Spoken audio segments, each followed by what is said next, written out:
बोलने वाली बहू। Stop that. अरे अरे अरे, आप लोग स्टॉप तो नहीं हो गए ना? लेकिन ये कहानी है इसी खेल की जो कभी हम बचपन में खेला करते थे।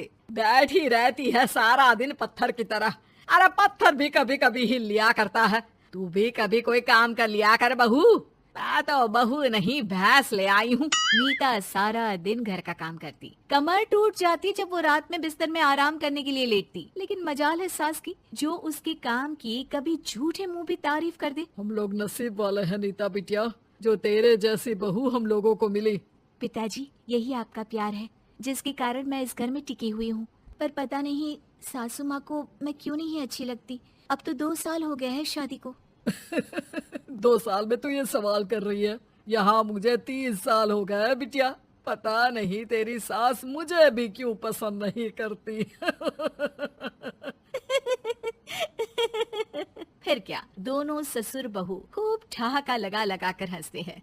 अरे वाह जी वाह, क्या जमाना आ गया है। बहू को देखो कैसे ठहाके लगा लगा कर ससुर के साथ हंस रही है। अरे एक जमाना हमारा था, ससुर इस कमरे में तो मैं उस कमरे में, ससुर बरामदे में तो मैं छत में। और यहाँ देखो महारानी को, वो मेरी बेटी है। और पापा ने तुम्हें कभी नहीं कहा था कि तुम इधर उधर भागो। हाँ, सास को पति की बात पर गुस्सा आ जाता है। तभी उसकी नजर बहू पर पड़ती है जो सास और ससुर की बात पर हंस रही है। बहू को हंसता हुआ देख सास का पारा 7वें आसमान में चढ़ जाता है। अरे कल बुही तू क्यों हंसी? तुझे कौन सी चुड़ैल चिपट गई तो हंस रही है? हम मियाँ बीवी का ये चलता रहता है, ये ना सोच के बीच में फूट पड़वा दी। अरे जी जाइए बाजार से छाछ ले आइए, और तू जाकर किचन में बेसन घोल कर पकोड़े बना ले, कड़ी बनानी है तुझे। सास बहू और पति को ऑर्डर देकर वहाँ से निकल जाती है। पति बाजार की तरफ और बहू किचन की तरफ।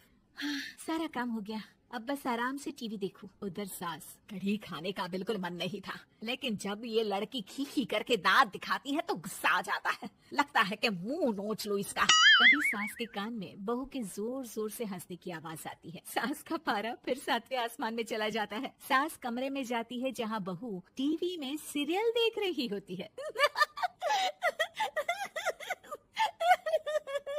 अरे पागल हो गई है तो बता दे, पागल खाने छोड़ाऊं तुझे? माँ जी, आइए ना, देखिए ना, आप भी ये सीन देखिए, कैसे बच्चे स्टॉप दैट खेल रहे हैं। इस खेल में ना जिसे स्टॉप दैट बोल दो उसे स्टॉप होना पड़ता है।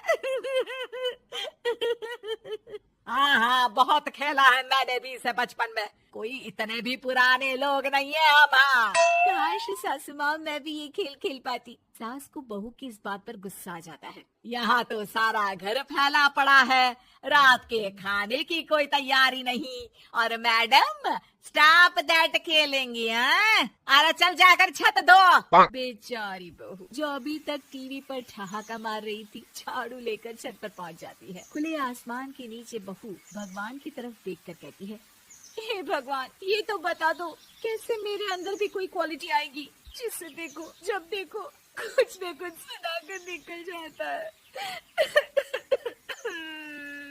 वो रोने लगती है, लेकिन करती भी तो क्या, भाग्य में जो लिखा है वो तो होगा ही। बहू पूरी छत साफ करके नीचे आती है जहाँ सास मजे से बैठकर टीवी देख रही होती है और जोर जोर से हंस रही होती है। टीवी में वही स्टॉप दैट वाला सीरियल चल रहा होता है। मासूम बहू फिर से टीवी देखने लग जाती है।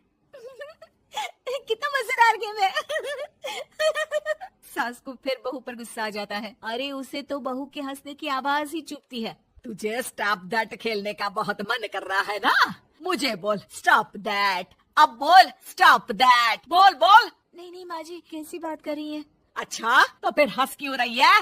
अरे दम में तो बोल के दिखाना मुझे स्टॉप दैट। बहू सास के जोर देने पर जोर से गुस्से से बोल देती है, स्टॉप दैट। लेकिन ये क्या, सास तो मानो किसी भूत की तरह जम जाती है। मन तो कर रहा है कि ओवर ही ना बोलूं, लेकिन ये मानेगी तो नहीं ना। तभी डोरबेल बजती है और बहू सास को ओवर बोलना भूलकर दरवाजे पर चली जाती है। अरे कमला, तू क्या करने आई है? भाभी जी काम पर रख लो ना, बहुत जरूरत है पैसों की। मैं जानती हूँ, पर मेरी सास नहीं मानेगी ना। अरे पता नहीं भाभी कैसी सास है आपकी। इतना काम तो मैं 4 घर का नहीं करती जितना वो आपसे एक घर में करवा लेती है। बहू काम वाली से खड़े होकर तकरीबन आधे घंटे बात करती है और उसे विदा कर जैसे ही घर के अंदर आती है तो देखती है कि सास वैसी की वैसी ही खड़ी है। Stop that. ये जो क्या कर गई थी वो। अरे हाय, ये सासू माँ को क्या हो गया? अब ओवर बोलूंगी तो मेरी तो जान ही निकाल देगी। क्या करूँ मैं? बहू उनका हाथ पकड़कर बेड पर लिटा देती है और फिर कहती है, ओवर। क्या मेरे सर पर खड़ी रहेगी अब? क्या मैं आराम भी ना करूं? जा यहाँ से। बोला है ना कमरे में आया मत कर। जब देखो कमरे में घुसी रहती है, अलमारी को घुरती रहती है। अरे कुछ नहीं देने वाली, ज्यादा वहम में मत रहना, समझी? माफ करिएगा, मैं आपको कुछ बोलती नहीं हूँ। इसका मतलब ये तो नहीं है ना कि आप कुछ भी बोलती रहेंगी। अरे वाह जी वाह, स्टॉप दैट बोलते बोलते जबान भी खुल गई तेरी। हाँ, खुल गई और बोलूंगी भी। Stop that. अब बोलो। लेकिन ये क्या? जैसे ही बहू ने बोला स्टॉप दैट, सास हो गई स्टॉप। हे भगवान, ये क्या हो रहा है सासू माँ? लेकिन बेचारी सास स्टॉप दैट में तो बोलती बंद हो गई उनकी। वाह जी वाह, लग रहा है कि अब सारा खेल मेरे हाथ में आ गया। बहू अब सास से स्टॉप दैट बोलकर कभी खाना बनवा लेती तो कभी घर साफ करवा लेती। अरे पता नहीं, मैं आजकल थकी थकी सी क्यों रहती हूँ। बीपी भी हाई रहता है, मन करता है सोई रहूं। और मैं डॉक्टर को लेकर आता हूँ। ये काम बहुत कर रही हैं। उम्र नहीं है आपकी इतना काम करने की, और ज्यादा काम किया तो। काम तो मैं इतना कराऊंगी कि बस नाम की जिंदा रहेगी। बहुत जबान टपट टपट चलती है ना इनकी। ससुर जी समझ ही नहीं पाते कि क्यों उसकी बीवी की तबीयत खराब हो रही है। बहू शीशे के सामने कहती है, सारा काम हो रहा है, मजा ही आ गया। स्टॉप दैट होकर उनको पता ही नहीं चलता कि वो क्या कर रही हैं। अब तो जो चाहे जब चाहे सारा काम इन्हीं से करवाऊंगी। ये मेरा कमाल। क्या बोलती हूँ मैं? Stop that. बस जैसे ही बहू शीशे के सामने ये शब्द बोलती है, भूत बन जाती है।